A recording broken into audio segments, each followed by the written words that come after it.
उसी वक्त फिर वारल साहब ने पोगल परस्ता रालती कूता आता सु कौड़ बनाता था खुदा सुन फजल पाई है होता पानी पानी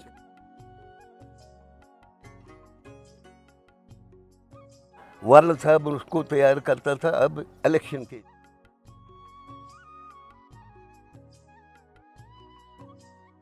वो वही किस्म का था, कबाइल जैसा उनका लंबे चौड़े लंबा।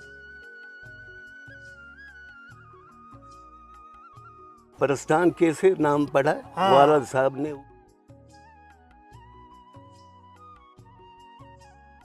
2, 3, 4 नफर घर में ये मरते थे। Hi everyone, I hope all are doing well. आज हम आए हुए हैं पोगल परिस्तान का एक खूबसूरत इलाका मालीगांव में आए हैं। हमारे साथ हैं मास्टर रईस जी हैं, हाजी अब्दुल कयूम साहब हैं, एक famous personality of Pongal Paristan.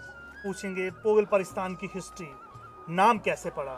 चाचा सबसे पहले बताइए कि पोगल परिस्तान का नाम कैसे पड़ा। ये हमारे वालिद साहब जो थे मौलवी अब्दुल सुभान, जी सबसे पहले पढ़ा हुआ था 5 में 3सी 4थी जमात में पढ़ा हुआ था उस वक्त, तो अरबी भी जानता था ठीक ठाक।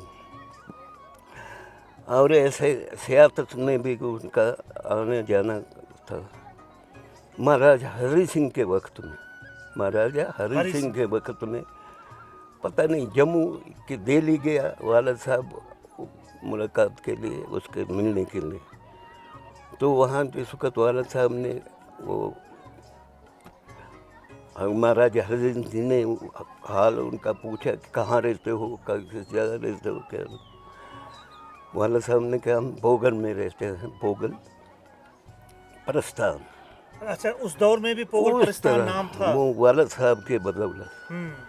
अच्छा, परस्तान कैसे नाम पड़ा? हाँ। वालिद साहब ने उधर का हमारा आना जाना पोगल परस्तान नील से लेकर ज़्यादातर परस्तान से वास्ता। तो हरि सिंह ने उस वक्त वो त्राम उसको दब क्या तांबा का वो पट्टा बनाया हुआ था ना, वो इनाम दिया था। उसी वक्त फिर वालिद साहब ने पोगल परस्तान का उधर नाम लिखा कि मैं पोगल परस्तान में रहता हूँ। उससे पहले कहीं दर्ज नहीं था। उसके पहले कोई परस्तान का नाम ही नहीं था। पोगल कहते थे।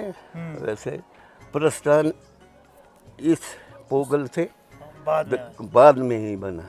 पहले परस्तान ही था, पोगल ही था। फिर महाराज हरि सिंह के वक्त में वालिद साहब के ने पोगल परस्तान नाम पड़ा।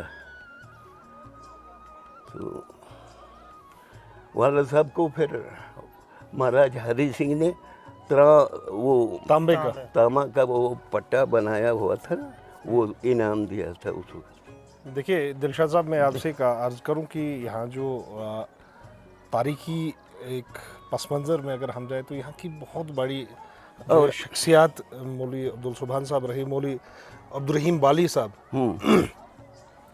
काफ़ी मतलब उन्होंने जो है तालीमी मैदान में या दीनवी एतबार से मतलब जो है इस जो हमारा पोगल परिस्तान है इसको आगे लाने में एक बहुत अहम किरदार अदा किया है। अब्दुल रहीम बाली था ना, उसने जम्मू पढ़ा हुआ उस वक्त वो BA कम था। जी। तो वालिद साहब उसको तैयार करता था अब इलेक्शन के लिए, और था भी बड़ा काबल, बड़ा वो वही किस्म का था, कबाइल जैसा उनका लंबा और दही बड़ा काबल।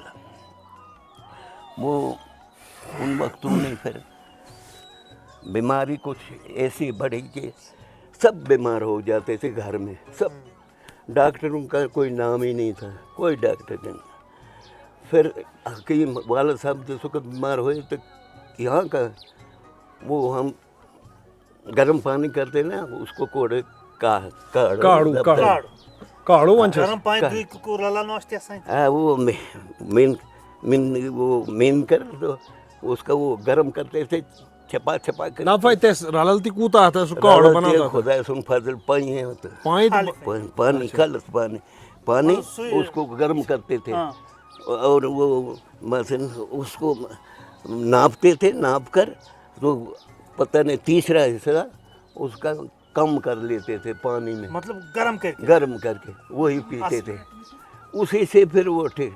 आज कहते हैं ना उस वक़्त में कहते थे सन, आज कहते हैं टाइफाइड।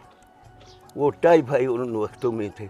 उन वक्तों में 2, 3, 4 नफर घर में ही ये मरते थे, बीमार सब। वाला साहब भी सब हमारे जितने भी कुएं में थे, सिर्फ मैं छोटा ही था, वो 6, 7, 8 साल का। तो एक भाई जो बड़ा है मोहम्मद इब्राहिम उनका नाम था, खाल का बाप, जी जी। वो बीमार नहीं हुआ। सब बल्कि सब हमें अच्छा, नहीं बल्कि सब मोहतरम ये जो बीमारियों का जिस तरह से आज हम मतलब ये नई नई जो बीमारियां आ रही हैं, वो बीमारी उस दौर के अंदर बीमारियों का क्या होता था, मतलब किस किस्म की बीमारियां हुआ करती? सिर्फ टाइफाइड।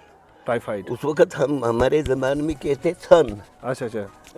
वो तो उन वक्तों में आज कहते थे रईस साहब बुखार अगर यूं ना हो, बुखार। तो हमारे कहते हैं कि भाई गर्म पानी दो। जी बेशक मतलब तब हमें आज कहते हैं कि आज अगर आपको बुखार है गर्म पानी पियो। बेशक बेशक। कोई डॉक्टर तो तब तो ये दवाई थी गर्म पानी। कोई डॉक्टर कहीं अस्पताल, कोई डॉक्टर कोई कुछ भी नहीं था, कुछ नहीं, कुछ नहीं। कहीं बनहाल में कोई फिर जाकर डायग्नोज नहीं, कोई टेस्ट नहीं। हमने वालद साहब बीमार हो गए ना, जी। फिर हकीम हमने लाया था वो बनहाल से। कोई नहीं यहाँ मतलब उसको इधर लाना पड़ा हाँ पैदल। और क्या पैदल, मकरकोट से पैदल।